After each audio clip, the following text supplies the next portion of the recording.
Ci presentiamo con la consapevolezza che se gli elettori ci sceglieranno, come dicono i sondaggi, per andare a governare questo Paese,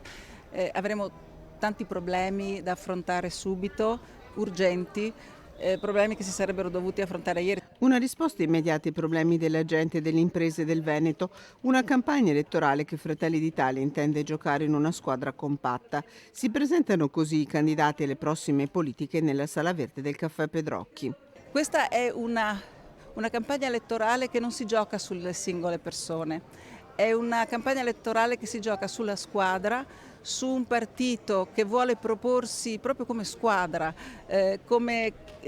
insieme di persone che hanno esperienza, competenza,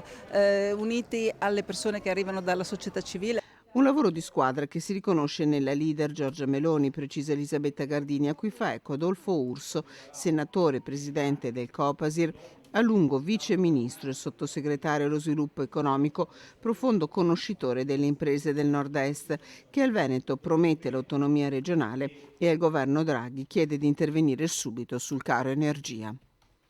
I cittadini del Veneto, le famiglie, le imprese non possono aspettare i primi di novembre per fronteggiare l'emergenza energia. Occorre farlo con questo governo e per questo noi abbiamo dato mandato a Draghi per realizzare un decreto legge straordinario e urgente ovviamente che compensi imprese e famiglie in questa fase transitoria